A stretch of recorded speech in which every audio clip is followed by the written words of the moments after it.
Assalamu alaikum students. Welcome in the class of surface chemistry. Today we are going to discuss about catalysis. We will see what catalysis is and what will be the impact of catalyst on the reactions.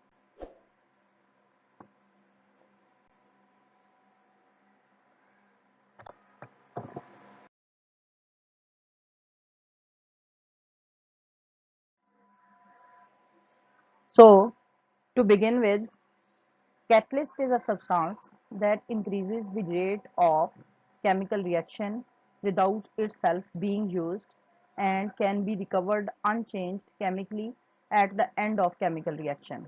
तो catalyst क्या होता है? Catalyst एक ऐसा substance है जो rate of chemical reaction को increase करता है लेकिन वो इटसेल्फ यूज नहीं होता, ठीक है। और रिएक्शन के एंड पे कैटलिस्ट को केमिकली अनचेंज्ड हासिल किया जा सकता है। तो यहाँ पर इम्पोर्टेंट क्या है? We can get catalyst at the end chemically unchanged, ठीक है। यानी केमिकली तो वो अनचेंज्ड होगा लेकिन उसकी फिजिकल नेचर में चेंज आ सकती है। यानी फॉर एग्जांपल क्या हो सकता है कि अगर हम कोई कैटलिस्ट क्रिस्टलाइन फॉर्म में यूज कर रहे हैं तो at the end of reaction it is possible that we will get it in amorphous form या पाउडरी फॉर्म में हम उसे हासिल करें। अब क्रिस्टलाइन फॉर्म किस तरह से होती है? इसकी कॉमन एग्जांपल है, जैसे आपने कॉमन सॉल्ट देखा होगा कि वो पाउडर फॉर्म में भी होता है और उसके क्रिस्टल्स भी होते हैं। तो लाइकवाइज एक कैटलिस्ट क्रिस्टलाइन फॉर्म में मतलब इनिशियली हम उसको यूज करेंगे और eight the end of reaction ये पॉसिबल है कि वो पाउडरी फॉर्म में हासिल हो जाए। तो इसको कहते हैं चेंज इन फिजिकल नेचर, लेकिन उसकी केमिकल नेचर जो है वो सेम होगी। A catalyst provide alternative path, usually of lower activation energy, for a reaction to proceed at an accelerated rate. तो अब कैटलिस्ट क्या करता है कि कैटलिस्ट जो है एक आपको अल्टरनेटिव पाथ फ्राहम करता है, और किस तरह से कि वो एक्टिवेशन एनर्जी ऑफ रिएक्शन को लोअर कर देता है ताकि रिएक्शन जो है वो स्पीडीली हो सके।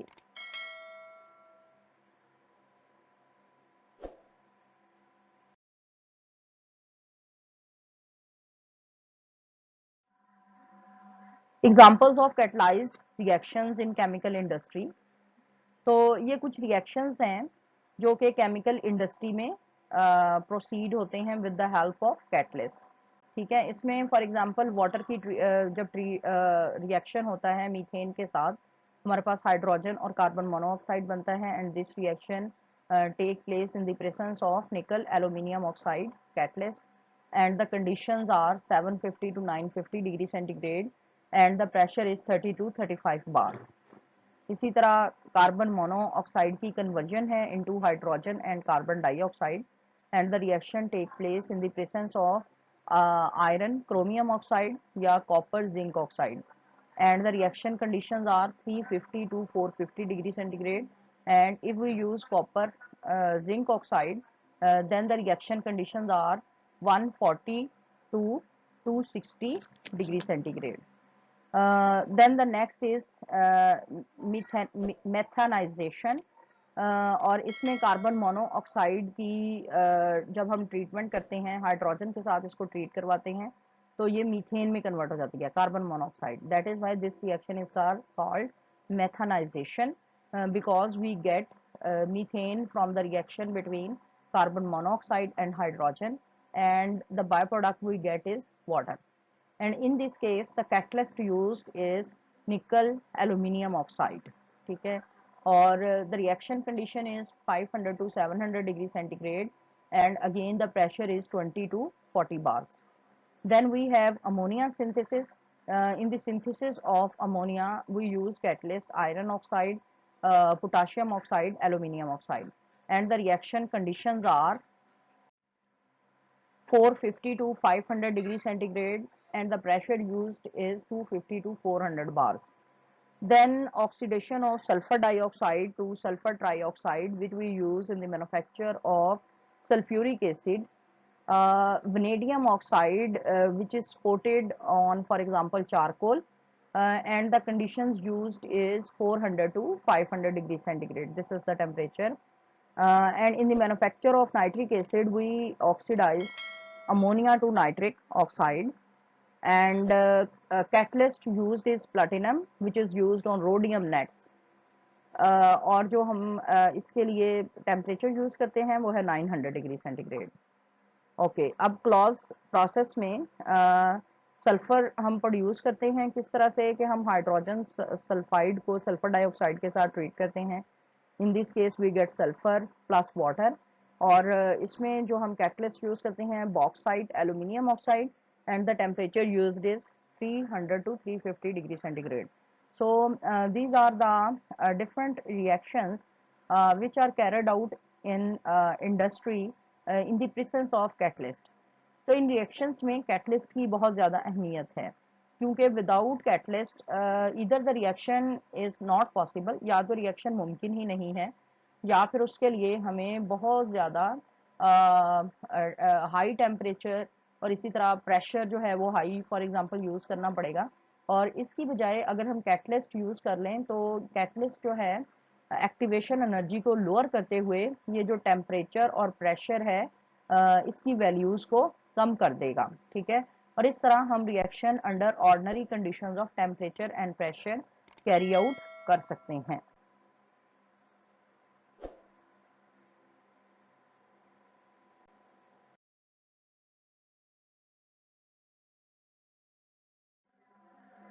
Okay, so this is the graphical explanation of catalyzed and uncatalyzed reaction. अच्छा, इसके लिए हमें पहले ये देखना होगा what is energy of activation, that is EA, ठीक है। EA जो है वो एनर्जी ऑफ एक्टिवेशन का एब्रीविएशन है, जिसमें से E for energy and A for activation. तो फॉर एग्जांपल हमारे पास ये जो रिएक्टेंट्स हैं इन्होंने ये प्रोडक्ट्स में कन्वर्ट होना है, and here you can see that the reactants are at higher energy level. ये आपका एनर्जी का ग्राफ है, ये ऊपर को जा रहा है। तो यहाँ पर ये रिएक्शन कोऑर्डिनेट है एक्स एक्सिस पे, और ये पोटेंशियल एनर्जी है, ठीक है। एनर्जी जो है यहाँ पर नीचे से ऊपर की तरफ बढ़ रही है। तो यहाँ पर हम देख सकते हैं reactants these are at higher energy level, और ये प्रोडक्ट्स जो हैं these are at lower energy level, ठीक है। इससे एक तो हमें ये पता चलता है कि रिएक्टेंट्स की एनर्जी जो है वो ज़्यादा है और प्रोडक्ट्स की एनर्जी कम है। इसलिए जब रिएक्टेंट्स प्रोडक्ट्स में कन्वर्ट होंगे तो रिएक्टेंट्स को कुछ एनर्जी जो है वो एवॉल्व करनी पड़ेगी, खारिज करनी पड़ेगी, तभी वो प्रोडक्ट में कन्वर्ट हो सकेंगे। तो ऐसे रिएक्शन जिसमें रिएक्टेंट हायर एनर्जी लेवल पे हों और प्रोडक्ट्स लोअर एनर्जी लेवल पे हों, और रिएक्टेंट्स को प्रोडक्ट्स में कन्वर्जन के लिए एनर्जी एवॉल्व करनी पड़े, ऐसे रिएक्शन को हम बोलते हैं एक्सोथर्मिक रिएक्शंस।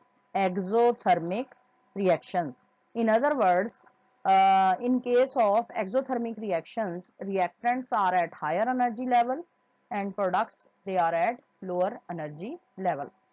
अच्छा, अब इसमें बेशक ये जो प्रोडक्ट्स हैं ये लोअर एनर्जी पे हैं, but even then reactants have to cross an energy barrier in order to convert into product. Reactants को एक एनर्जी बैरियर को क्रॉस करना पड़ेगा प्रोडक्ट्स में कन्वर्जन के लिए, और वो उस एनर्जी बैरियर पे क्या होता है कि रिएक्टेंट्स जो हैं वो एक्टिवेटेड कॉम्प्लेक्स में कन्वर्ट होते हैं। तो रिएक्टेंट के पास इतनी एनर्जी होनी चाहिए कि वो इस एक्टिवेटेड कॉम्प्लेक्स स्टेट तक पहुंच सकें। तो यहाँ पर आप देख सकते हैं कि अच्छा, बीच में एक बात ये है कि एक्टिवेटेड कॉम्प्लेक्स तक पहुंचने के लिए आपको एनर्जी ऑफ एक्टिवेशन रिक्वायर्ड होती है। तो यहाँ पर आपको ये दो कर्व्स नजर आ रहे हैं, एक ये ऊपर वाला कर्व है और एक रिएक्टेंट के साथ ये नीचे वाला कर्व है, ठीक है। तो अब यहाँ पर देखें, यहाँ पर ये जो नीचे वाला कर्व है इसके लिए एक्टिवेटेड कॉम्प्लेक्स यहाँ पे बन जाएगा लोअर एनर्जी पे, और ये जो ऊपर वाला कर्व है इसके लिए एक्टिवेटेड कॉम्प्लेक्स यहाँ पे बन रहा है हायर एनर्जी पे। और अगर आप इधर देखें, ये देखें इन्होंने लेबल किया हुआ है अनकैटलाइज्ड रिएक्शन, यानी ये वाला कर्व जो है this is for uncatalysed reaction. यानी अगर आप कोई कैटलिस्ट यूज नहीं करते तो फिर रिएक्टेंट्स को एक्टिवेटेड कॉम्प्लेक्स वाली स्टेज तक पहुंचने के लिए इतनी एनर्जी, यहाँ तक इतनी एनर्जी रिक्वायर्ड होगी, which you can see conveniently that is it is much higher than this amount of energy. तो ये जो है ये यहाँ से लेकर यहाँ तक, this is the energy of activation of uncatalysed reaction.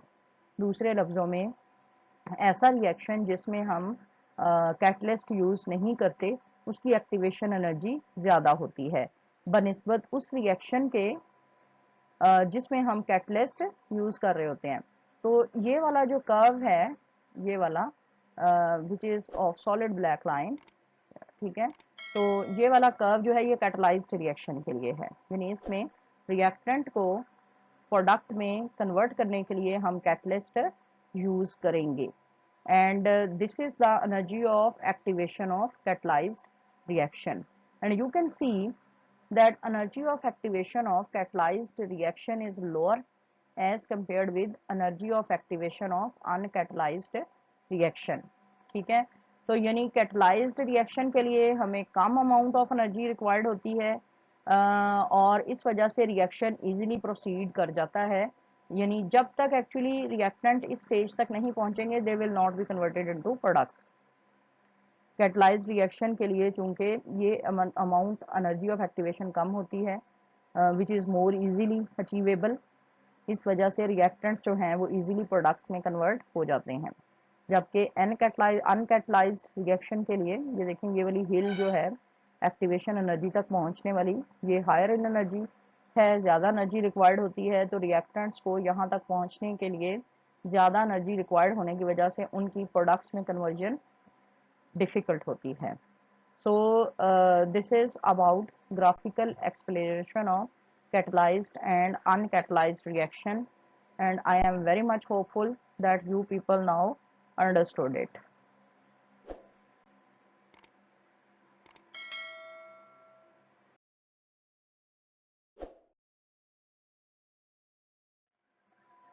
Okay, so now we have some other terms related to catalysis, positive and negative catalytic reactions. A positive catalytic reaction, this is the typical catalytic reaction on which the rate of reaction is increased. For example, in the production of oxygen from potassium chloride, manganese oxide act as a positive catalyst। यानी ये एक simple सा catalyst reaction होता है जिसमें अगर हम catalyst use करें तो रेट ऑफ रिएक्शन इंक्रीज कर जाता है, और इसकी एग्जांपल है decomposition of potassium chloride in presence of manganese oxide, और ये पोटाशियम क्लोराइड बनता है प्लस ऑक्सीजन, और ये मैग्नीज ऑक्साइड आपको as such at the end of reaction हासिल हो जाता है। Negative catalytic reaction, the catalytic reaction on which the rate of the reaction is decreased, यानी ये ऐसा रिएक्शन होता है जिसमें रेट ऑफ रिएक्शन डिक्रीज हो जाता है। इसकी एग्जांपल है production of sodium sulphate from the oxidation of sodium sulphide solution is hampered by the presence of ethyl alcohol. ठीक है, तो यानी अगर हमने सोडियम सल्फाइड का रिएक्शन करवाना हो ऑक्सीजन के साथ for the production of sodium sulphate, और हम ये चाहते हैं कि सोडियम सल्फेट की प्रोडक्शन कम हो जाए, तो हम उसमें इथाइल अल्कोहल डाल देंगे। इथाइल अल्कोहल क्या करेगा कि ये सोडियम सल्फाइड सॉल्यूशन की ऑक्सीडेशन को हैम्पर्ड कर देगा, यानी डिक्रीज कर देगा।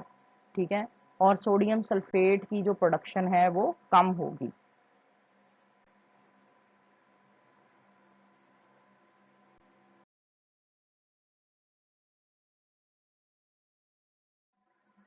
Okay, now we have negative catalyst और इनहिबिटर्स भी इसको बोलते हैं अगेन। अब इसको नेगेटिव कैटालिसिस को इस एग्जांपल के थ्रू से दोबारा से एक्सप्लेन किया गया है।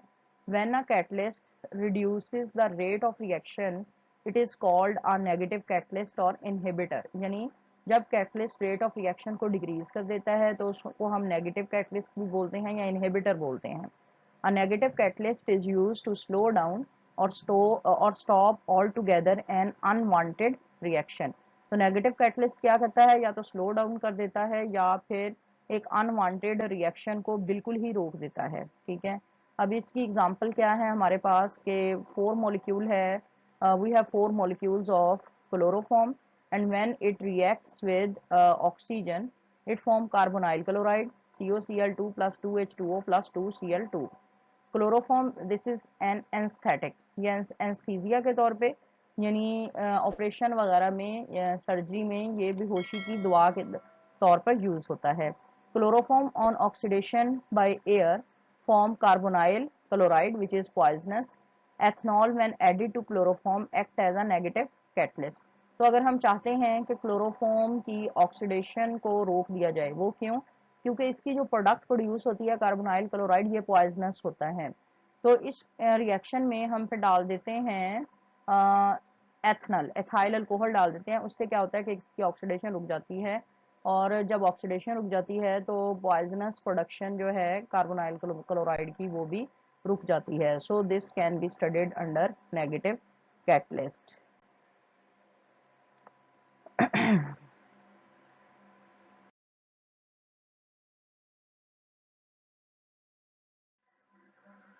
अच्छा, अब अगेन जो है नेगेटिव कैटलिस्ट को फर्दर एक्सप्लेन किया गया है। इसके अलावा here we will also see auto catalyst. अब ये जो नेगेटिव कैटलिस्ट है ये क्या होता है? There are certain substances which when added to the reaction mixture retard the reaction rate instead of increasing it. ये डिफरेंट वर्डिंग्स में नेगेटिव कैटलिस्ट जो है उसकी डेफिनेशंस दी गई हैं। ठीक है, ये हम पीछे भी वैसे पढ़ चुके हैं। इसको नेगेटिव कैटलिस्ट या इनहिबिटर्स कहते हैं। फिनोमेना नेगेटिव कैटालिसिस ये एक नई चीज़ है। ठीक है, अब इसकी एग्जांपल में for example we have benzaldehyde C6H5CHO, ये लिक्विड फॉर्म में होता है, राइट। और ये जब हम इसे ऑक्सीजन के साथ ट्रीट करते हैं तो हमारे पास बेंजोइक एसिड बनता है, ये भी लिक्विड फॉर्म में है। इसमें जो नेगेटिव कैटलिस्ट के तौर पर यूज हो रहा है वो है diphenylamine. Okay, so this is the new thing which is autocatalysis. ठीक है, अब क्या होता है कि कुछ रिएक्शंस में one of the product act as a catalyst. ठीक है, कुछ रिएक्शंस में एक प्रोडक्ट जो है वो कैटलिस्ट के तौर पर एक्ट करती है। One of the product act as a catalyst, यानी रिएक्शन के अंदर ही एक रिएक्टेंट जो है या प्रोडक्ट भी वो कैटलिस्ट के तौर पर एक्ट करता है। ठीक है, रिएक्टेंट तो नहीं, प्रोडक्ट। यानी क्या होता है कि जब रिएक्शन स्टार्ट होता है और वो प्रोडक्ट में थोड़ी सी बन जाती है अमाउंट में, तो वो जो प्रोडक्ट बनती है तो वो इट सेल्फ कैटलिस्ट के तौर पर एक्ट करती है। That is why this is called as auto catalysis. In the initial stage the reaction is slow. तो होता क्या है कि इनिशियली रिएक्शन स्लो होता है, but as soon as the product come into existence, जैसे ही प्रोडक्ट बन जाती है देन रिएक्शन रेट इंक्रीजेस। तो रिएक्शन रेट इंक्रीज कर जाता है क्योंकि वो प्रोडक्ट जो है वो रेट ऑफ रिएक्शन को एनहेंस कर देती है। This type of phenomena is known as auto catalysis.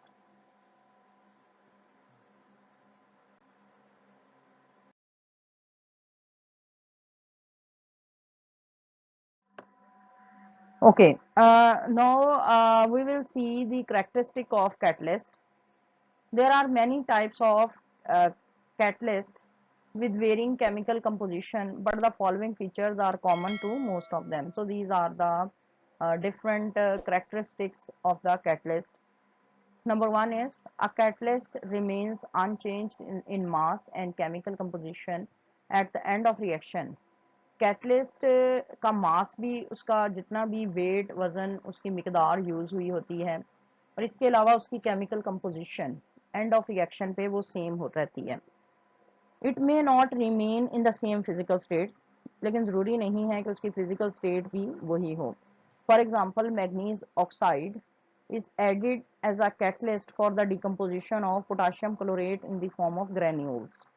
यानी मैग्नीज ऑक्साइड को ग्रेन्यूल्स की फॉर्म में यानी दानेदार फॉर्म में डिकम्पोजिशन ऑफ पोटाशियम क्लोरेट के लिए ऐड किया जाता है। It is converted to the fine powder at the end of reaction. तो एंड ऑफ रिएक्शन पे वो फाइन पाउडर में कन्वर्ट हो जाता है। It has been found in many cases that the shining surfaces of solid catalyst become dull. और इसी तरह क्या होता है कि जो शाइनिंग सरफेस होती है कैटलिस्ट की वो डल हो जाती है, यानी वो ब्लरी हो जाती है। Sometimes we need a trace amount of metal catalyst to effect very large amount of reactants। अच्छा, दूसरी इसकी जो खसूसियत है कैटलिस्ट की कि ये बहुत स्मॉल अमाउंट में यूज़ होता है। For example 1 milligram of fine platinum powder can convert 2.5 dm cube of hydrogen. ठीक है, तो सिर्फ 1 मिलीग्राम प्लेटिनम जो है 2.5 डीएम क्यूब हाइड्रोजन की कन्वर्जन के लिए सफिशेंट है। इसी तरह 1.25 dm cube of oxygen to water. ठीक है, यानी सिर्फ 1 मिलीग्राम प्लेटिनम पाउडर कन्वर्ट कर सकता है 2.5 dm cube of hydrogen and 1.25 dm cube of oxygen को वाटर में कन्वर्ट कर सकता है। Dry HCl and NH3 don't combine, but in the presence of traces of moisture they give dense white fumes of ammonium chloride. So this is another example of catalyzed reaction. Thousands of dm cube of hydrogen peroxide can be decomposed in the presence of only 1 gram of colloidal platinum. So this is huge, magnificent.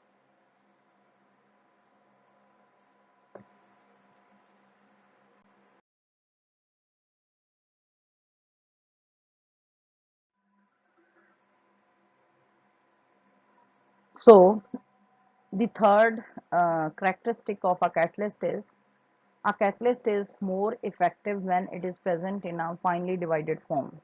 ठीक है, यानी इससे मुराद ये है कि catalyst का surface area जितना ज़्यादा होगा वो उतना ही इफेक्टिव होगा। For example a lump of platinum will have much less catalytic activity than colloidal platinum. तो जो एक लंप है प्लाटिनम का उसकी एक्टिविटी बहुत कम होगी as compared with colloidal platinum. जो कोलाइडल प्लाटिनम है उसका सरफेस एरिया ज़्यादा होगा और लंप ऑफ प्लाटिनम यानी आप कह सकते हैं डेला। प्लाटिनम का जो डेला है जैसे वो मड का मिट्टी के जैसे डेले होते हैं, ठीक है, इस तरह प्लाटिनम का डेला उसका कैटालिटिक एक्टिविटी कम होगी as compared with colloidal platinum. जब वो कोलाइडल फॉर्म में होगा तो उसका सरफेस एरिया ज़्यादा होगा। इसी तरह in the hydrogenation of vegetable oils finely divided nickel is used, यानी निकल भी फाइनली डिवाइडेड फॉर्म में हाइड्रोजिनेशन ऑफ वेजिटेबल ऑयल्स के लिए यूज किया जाता है। A catalyst cannot affect the equilibrium constant of a reaction, but it helps the equilibrium to be established earlier. ठीक है, अब इसमें क्या है, इक्विलिब्रियम क्या होता है, ये एक ऐसी कंडीशन होती है डायनामिक इक्विलिब्रियम के जिसमें number of moles of reacted molecules which are converting into products, जब वो इक्वल हो जाते हैं number of moles of products के जो कि रिएक्टेंट्स में कन्वर्ट हो जाएं, तो उसको हम कहते हैं कि इक्विलिब्रियम एस्टेब्लिश हो गया। तो जो कैटलिस्ट है वो इक्विलिब्रियम को इफेक्ट नहीं करता। यानी अगर इक्विलिब्रियम इस तरह से एस्टेब्लिश होना है कि जब दो मॉलिक्यूल्स रिएक्टेंट के प्रोडक्ट में कन्वर्ट हों और दो ही मॉलिक्यूल प्रोडक्ट के रिएक्टेंट में, तो अब ये तो नहीं हो सकता कि कैटलिस्ट जो है वो इक्विलिब्रियम को चेंज कर दे, यानी ये जो दो वाला फैक्टर है इसको चेंज कर दे। हाँ, ये हो सकता है कि कैटलिस्ट जो है इस इक्विलिब्रियम को ज़्यादा जल्दी अचीव करने में मदद कर सके। यानी अगर पहले इस इक्विलिब्रियम को अचीव करने के लिए फॉर एग्जांपल 30 मिनट लगते हैं, तो ये पॉसिबल है कि कैटलिस्ट की मौजूदगी में ये इक्विलिब्रियम 15 मिनट में ही अचीव हो जाए। तो अब इसमें क्या होता है कि रेट ऑफ फॉरवर्ड और बैकवर्ड स्टेप्स जो हैं these are equally increased, right. तो ये दोनों इक्वली इंक्रीज होते हैं। A catalyst can not start a reaction, catalyst एक रिएक्शन को स्टार्ट नहीं कर सकता which is not thermodynamically feasible, जो थर्मोडायनेमिकली फिजिबल ही ना हो। ठीक है, यानी उसके लिए इतनी ज़्यादा एनर्जी ऑफ एक्टिवेशन रिक्वायर्ड हो कि वो रिएक्शन थर्मोडायनेमिकली फिजिबल नहीं है, तो कैटलिस्ट ऐसे रिएक्शन को स्टार्ट नहीं कर सकता। It is now considered that a catalyst can initiate a reaction. अब ये कंसिडर किया जाता है कि कैटलिस्ट एक रिएक्शन को शुरू कर सकता है, लेकिन ऐसे रिएक्शन को शुरू नहीं कर सकता जो थर्मोडायनेमिकली फिजिबल नहीं है। The mechanism of catalyzed reaction is different from that of an uncatalyzed reaction. Mechanism किस तरह से डिफरेंट है वो हम पिछली स्लाइड पे एनर्जी ऑफ एक्टिवेशन वाली स्लाइड में बहुत डिटेल से डिस्कस कर चुके हैं। For example the presence of carbon monoxide as an impurity with hydrogen decrease the catalytic activity of catalyst in the Haber's process for the manufacture of ammonia. ठीक है, तो अब इसमें ये कुछ एग्जाम्पल्स हैं जिसमें ऐसे सब्सटेंसेस को दिया गया है जिसकी वजह से क्या है कि कैटलिस्ट एक्टिविटी डिक्रीज हो सकती है। ठीक है, यानी अगर हार्बर प्रोसेस में क्या होता है कि हम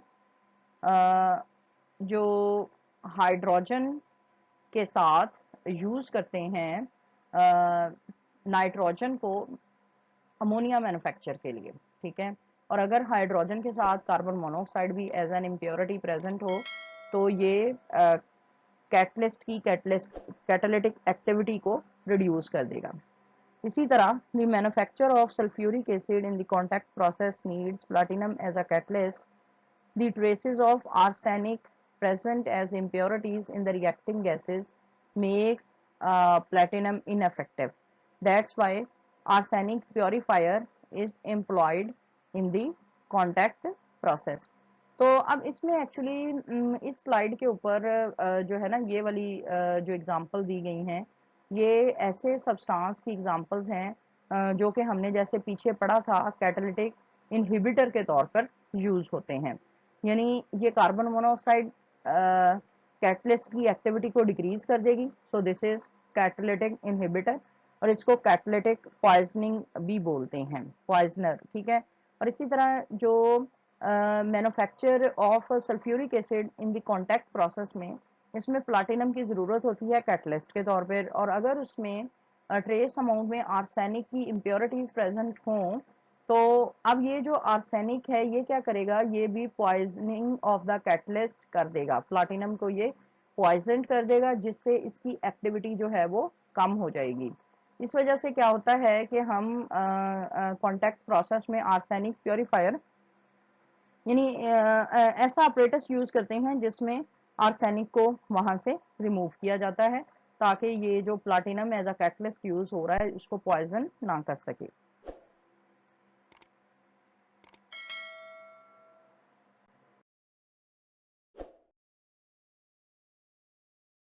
okay, now this is catalyst for a catalyst, इसको हम प्रोमोटर भी बोलते हैं, ठीक है, एक्टिवेटर भी बोलते हैं। यानी एक ये ऐसा सब्सटेंस होता है जो कि कैटलिस्ट की एक्टिविटी को एनहेंस कर देता है। Such a substance which promotes the activity of a catalyst, this is called a promoter और activator। तो ऐसा सब्सटेंस जो कि कैटलिस्ट की एक्टिविटी को प्रमोट कर देता है उसको हम प्रोमोटर या एक्टिवेटर बोलते हैं, या फिर हम इसे कैटलिस्ट ऑफ अ कैटलिस्ट भी बोलते हैं। For example hydrogenation of vegetable oil is accelerated by nickel. ठीक है, तो जो वेजिटेबल ऑयल की हाइड्रोजनेशन है इसको हम निकल की मदद से इंक्रीज कर सकते हैं। तो इसकी कैटलिटिक एक्टिविटी ऑफ निकल को फर्दर इंक्रीज किया जाता है अगर हम उसके साथ कॉपर और टिलूरियम भी यूज करें। It means copper and tellurium they are termed as promoters और एक्टिवेटर्स। अच्छा, अब इसकी दूसरी क्या एग्जांपल है, in the Haber's process for the manufacture of ammonia iron is used as a catalyst. अब जैसा ये मैन्युफैक्चर ऑफ अमोनिया में हमने पीछे पढ़ा था कि इसमें इनहिबिटर कौन सा है जो कि कैटलिस्ट की एक्टिविटी को रिड्यूस करता है। अब यहाँ पर हम पढ़ रहे हैं कि प्रोमोटर कौन सा है जो कि कैटलिस्ट की एक्टिविटी को इंक्रीज करता है। तो आयरन जो है वो कैटलिस्ट है, और अगर हम small amount of high melting oxides like aluminium oxide use करें, क्रोमियम ऑक्साइड या फिर रेयर अर्थ ऑक्साइड जो है उसको ऐड कर दें तो इससे क्या होगा कि एफिशिएंसी आयरन की बढ़ जाएगी, राइट। तो इसका मतलब यहाँ पर आयरन का जो प्रोमोटर है वो क्या है, aluminium oxide is the promoter for iron catalyst.